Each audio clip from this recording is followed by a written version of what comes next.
TK. Rajagopal കൂടിയുണ്ട്. ശ്രീ രാജഗോപാൽ, അങ്ങേ വാർത്ത ശ്രദ്ധിച്ചു കാണുമെന്ന് കരുതുന്നു. 2009 മുതൽ തന്നെ സ്മാർട്ട് ക്രിയേഷൻസിന് ശബരിമലയിൽ ബന്ധമുണ്ട്. 2011 ഉപക്ഷേത്രങ്ങളിലെ കലശങ്ങൾ സ്വർണം പൊതിഞ്ഞുമായി ബന്ധപ്പെട്ട വിവരങ്ങൾ അവർ തന്നെ പങ്കുവച്ചതാണ് ഇപ്പോൾ മാതൃഭൂമി ന്യൂസ് പുറത്തുവിടുന്നത്. പക്ഷേ ഇതിലേക്കൊക്കെ അന്വേഷണം പോയിട്ടുണ്ടോ എന്നത് സംശയമാണ്. അതിനെക്കുറിച്ചൊരു വിവരവും ദേവസ്വം ബോർഡ് പോലും ഇതുവരെ പറഞ്ഞിട്ടില്ല. എന്തു തോന്നുന്നു? തീർച്ചയായിട്ടും നമുക്ക് ഇതിനെക്കുറിച്ചൊക്കെ നേരത്തെ തന്നെ സൂചനകളുണ്ട്. പക്ഷെ നമുക്ക് തെളിവുകളൊന്നും പുറത്തേക്ക് വരാൻ നമുക്ക് പറയാൻ സാധിക്കുമായിരുന്നില്ല. കാരണം 98-99 കാലത്ത് നമ്മളിതെല്ലാം കണ്ടതാണ്. അന്ന് ശ്രീ വിജയമല്യ വന്ന സമയത്ത് വിജയമല്യയോട് അന്നത്തെ ദേവസ്വം ബോർഡ് പ്രസിഡന്റ് ആവശ്യപ്പെട്ടിരുന്നു, ശ്രീ VGK മേനോൻ ആവശ്യപ്പെട്ടിരുന്നു, ശബരിമല ശ്രീകോവിൽ മാത്രമല്ല അനുബന്ധമായിട്ട് ഈ കന്നിമൂല ഗണപതിയുടെയും നാഗരാജാവിന്റെയും ക്ഷേത്രങ്ങളിൽ കുറച്ച് പണികളുണ്ട്, അതുകൂടൊക്കെ ചെയ്തു തരണമെന്ന്. അപ്പൊ അത് താഴിയ കുടങ്ങള്, ആ കുടങ്ങൾ സ്വർണം പൊതിഞ്ഞിരുന്നു. അത് രണ്ടും സ്വർണം. നമ്മുടെ മാതൃഭൂമിയുടെ റിപ്പോർട്ടിൽ തന്നെ ഉണ്ടായിരുന്നു. അത് വിജയമല്യ തിരുവനന്തപുരം നടത്തിയ പത്രസമ്മേളനത്തില് ആ 11 സ്ഥലങ്ങൾ വ്യക്തമായിട്ട് എടുത്തെടുത്ത് പറയുന്നുണ്ട്. അതിനകത്തില് അവിടെ എത്രയൊക്കെ സ്വർണം പൊതിഞ്ഞിട്ടുണ്ട്, തനി സ്വർണ്ണമല്ല തനി തങ്കം പൊതിഞ്ഞിട്ടുണ്ടെന്നുള്ള അദ്ദേഹം വളരെ വ്യക്തമായിട്ട് 98-ലാണ് ആ പണി പൂർത്തിയാകുന്നത്. അത് അതിൽ എന്തെങ്കിലും പ്രശ്നങ്ങളൊക്കെ വന്നു കഴിഞ്ഞാൽ അത് മെയിൻ്റെനൻസ് ചെയ്യാനുള്ള ഒരു ചുമതലയൊക്കെ വിജയമല്യയുടെ ആ ഗ്രൂപ്പിനുണ്ടായിരുന്നു. ഇത് 10-12 വർഷത്തിനകം തന്നെയാണ് വീണ്ടും അതിൽ സ്വർണം പൊതിയുന്നത്. അതിനെന്തെങ്കിലും ഒരു പ്രശ്നം ഉണ്ടായിട്ട് ആണോ ഇത് ചെയ്തത്, അതോ സ്വയമേവ ദേവസ്വം ബോർഡിലോ അല്ലെങ്കിൽ അതിലെ ആളുകളുടെ തീരുമാനപ്രകാരം സ്മാർട്ട് ക്രിയേഷൻസ് ഈ ചുമതല നിർവഹിച്ചാണോ? ഇതൊന്നും ഒരു വ്യക്തതയും വന്നിട്ടില്ല. അതായത് വർഷങ്ങളായി ശബരിമലയിലെ സ്വർണമോ അല്ലെങ്കിൽ ശബരിമലയിലെ സ്വത്തോ ഊറ്റി കുറെ പേർ ഇങ്ങനെ വീർത്ത് വരികയായിരുന്നു. തീർച്ചയായിട്ടും. അതായത് 2007 ഉണ്ണികൃഷ്ണൻ പോറ്റി ശബരിമലയിൽ വന്ന ശേഷമാണ് ഈ തട്ടിപ്പുകളെല്ലാം അവിടെ അരങ്ങേറുന്നത്. ഈ സ്മാർട്ട് ക്രിയേഷൻസും അങ്ങനെ വന്ന സ്ഥാപനമാണല്ലോ. ചെന്നൈ ആമ്പത്തൂരിൽ നിന്ന് അവർ അങ്ങനെ വന്ന സ്ഥാപനമാണ്. ഉണ്ണികൃഷ്ണൻ പോറ്റിയുടെ പിൻബലത്തിലാണ് വരുന്നത്. ഉണ്ണികൃഷ്ണൻ പോറ്റിക്ക് ഈ ജാലഹള്ളി ക്ഷേത്രങ്ങളിലും ബാംഗ്ലൂർ അയ്യപ്പ ക്ഷേത്രങ്ങളിലെയും ഉള്ള കണക്ഷൻസ്, അതേപോലെ തന്നെ ശബരിമലയിൽ മറ്റ് ചില വലിയ പ്രധാനപ്പെട്ട ആളുകളുള്ള കണക്ഷൻസ്, ഈ കണക്ഷൻസ് ഒക്കെ ഉപയോഗിച്ച് ഉണ്ണികൃഷ്ണൻ പോറ്റി ശബരിമലയിലെ 2 കൊല്ലം കൊണ്ടങ്ങ് രാജാവായി. അതായത് അവിടുത്തെ വലിയ മുഖ്യതന്ത്രിയായിട്ട് ഇയാൾ അങ്ങ് മാറുകയാണ്. ആ സമയത്താണ് ഇവരുടെ എൻട്രി വരുന്നത്. ഈ സ്മാർട്ട് ക്രിയേഷൻസ് അവിടെ കടന്ന് ആ 2 വർഷത്തിന് ശേഷമാണ് സ്മാർട്ട് ക്രിയേഷൻസ് കടന്നു വരുന്നത്. പിന്നെ എവിടെയൊക്കെ എന്തെല്ലാം തട്ടിക്കൊണ്ടു പോകാം, അതായിരുന്നു അവരുടെ ആലോചന. അപ്പൊ ഏതാണ്ട് 1.5 കിലോ, നിങ്ങൾ പറഞ്ഞ മാതൃഭൂമി ഇപ്പൊ പുറത്തുവിട്ട കണക്ക് ശരിയാണ് കേട്ടോ. 1.5 എന്റെയും ഒരു ഓർമ്മ ശരിയാണത്. അദ്ദേഹം പല കണക്കുകളും വിജയമല്യ അന്ന് തിരുവനന്തപുരത്ത് പത്രസമ്മേളനത്തിൽ വിതരണം ചെയ്തിരുന്നു.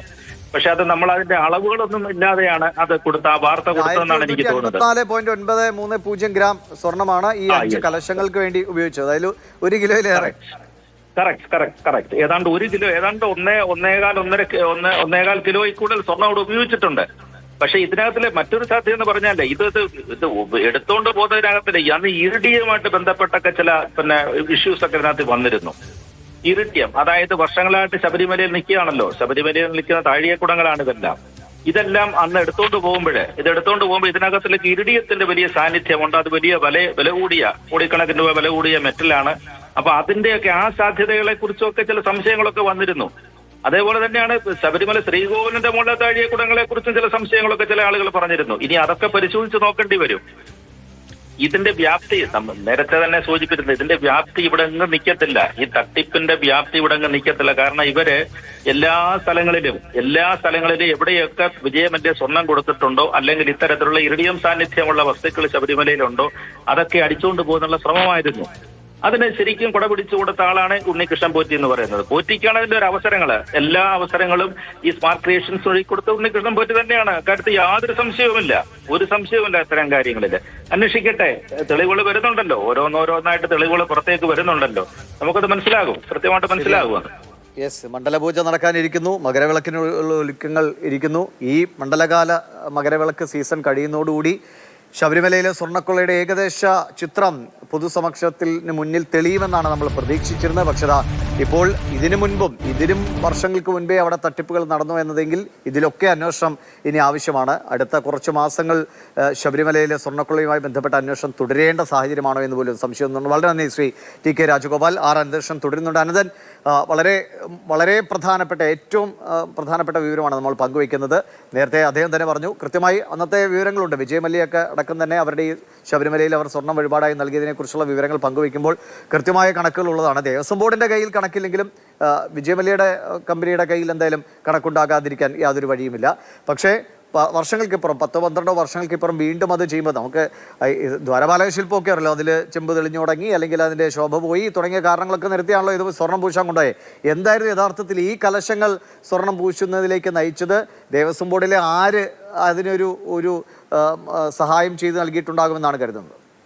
ദിവ്യ, ഇപ്പോൾ രാജഗോപാൽ സാറൊക്കെ പറഞ്ഞതുപോലെ അവരൊക്കെ അന്ന് ഈ വിജയമല്യ സ്വർണം പൊതിഞ്ഞ സമയത്ത് മാതൃഭൂമിയിൽ ഈ വാർത്ത റിപ്പോർട്ട് ചെയ്ത ആൾക്കാരാണ്. മാത്രമല്ല രാജഗോപാൽ സാറ് അന്ന് 98-ൽ എനിക്ക് തോന്നുന്ന സെപ്റ്റംബർ മാസത്തിൽ മാതൃഭൂമിയുടെ 1-ാം പേജിൽ എഴുതിയ വാർത്ത, അതിലാണ് ഈ ഏതൊക്കെ സ്ഥലങ്ങളിലാണ് സ്വർണം പൊതിഞ്ഞത് എന്ന് വിശദീകരിച്ചിരുന്നത്. ദ്വാരപാലക പാളികളിലടക്കം സ്വർണം ഉണ്ടായിരുന്നു എന്ന് വിശദീകരിച്ചത്. ആ വാർത്തയായിരുന്നു നമ്മൾ അന്ന് ഈ കൊണ്ടുപോയത് ചില്ലറ സാധനമല്ല, തനിത്തങ്കം പൊതിഞ്ഞ പാളികളാണ് എന്ന് തെളിയിക്കാൻ വേണ്ടി ആദ്യം മാതൃഭൂമി ന്യൂസ് പുറത്തുവിട്ടത് ആ വാർത്തയായിരുന്നു. അപ്പോൾ അവർക്കൊക്കെ കൃത്യമായിട്ട് അറിയാം അന്ന് നടന്നത് എന്താണ് എന്നുള്ളത്.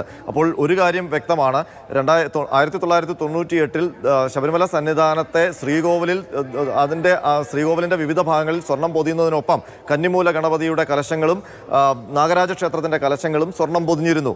ആ സ്വർണം പൊതിഞ്ഞ കലശങ്ങൾ ഉൾപ്പെടെയുള്ള മേൽക്കൂരയാണ് 2009-ൽ സ്മാർട്ട് ക്രിയേഷൻസ് വന്ന് വീണ്ടും സ്വർണം പൂശിയത്. അപ്പോൾ ആ സ്വർണം പൊതിഞ്ഞ വിജയമല്യ സ്വർണം പൊതിഞ്ഞ 5 കലശങ്ങൾ അതെവിടെ എന്നുള്ള ചോദ്യമാണ് ഇപ്പോൾ ഉയരുന്നത്. അതിലാകെ 1.5 കിലോയോളം സ്വർണം, 144 പവൻ സ്വർണം ഉണ്ടായിരുന്നു എന്നാണ് നമുക്ക് മനസ്സിലാക്കാൻ കഴിയുന്നത്.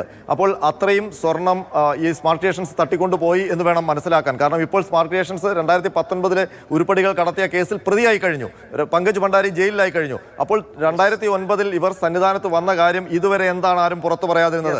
ഒരു ദിവസം ബോർഡ് ഇതുവരെ പ്രതികരിച്ചിട്ടില്ല. SITയുടെ അന്വേഷണം അതിലേക്ക് പോയോ എന്നും സംശയമാണ്. സ്മാർട്ട് ക്രിയേഷൻസിന്റെ തന്നെ സോഷ്യൽ മീഡിയ ഹാൻഡിലുകളിലാണ് ഈ കാര്യങ്ങൾ വ്യക്തമാവുകയും ചെയ്യുന്നത്. വളരെ പ്രധാനപ്പെട്ട വിവരമാണ് മാതൃഭൂമി ന്യൂസ് പങ്കുവയ്ക്കുന്നത്.